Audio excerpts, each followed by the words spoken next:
«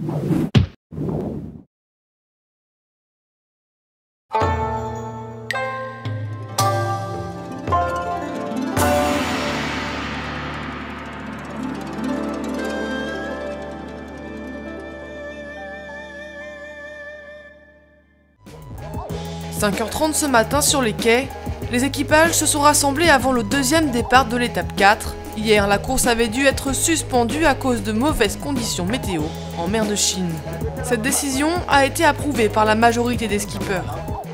The forecast is looking so much better, so for sure the race officials have done the right thing. I think we've got a very high probability of having 6 boats in Auckland now. Après les dernières formalités douanières, les bateaux ont été autorisés à partir. Comme prévu, le deuxième départ des équipages s'est déroulé selon l'ordre d'arrivée lors de la course de la veille, avec le même différentiel de temps. Hier, Puma avait été longtemps en tête de la course, avant qu'il ne soit bloqué dans un impitoyable trou sans vent. Ils étaient donc les derniers à quitter le port ce matin. Malgré le sort cruel qui les a frappés hier, Ken Reed affichait ce matin un visage courageux.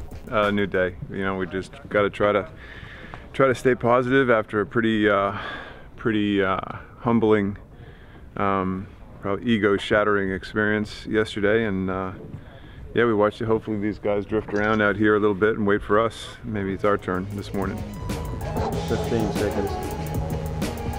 Telefonica, en tête de la course, a été le premier à partir à 7h ce matin, suivi de Groupama 2 minutes 30 plus tard. Groupama, all clear, all clear.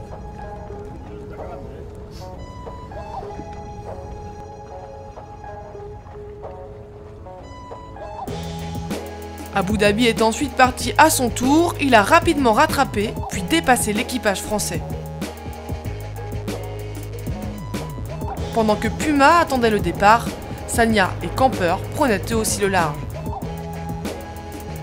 Enfin, 39 minutes après le départ de Telefonica, Puma a enfin franchi la ligne de départ, mais comme poursuivi par la malchance, le vent est tombé et a immobilisé le bateau, tandis que les autres équipages s'attaquaient déjà aux 5200 milles qui les séparent d'Auckland. Il faut souhaiter à Ken Reed qu'un vent meilleur souffle bientôt pour eux. Restez connectés sur www.volvooceanracelorient.com pour suivre toute l'actualité de cette 4e étape.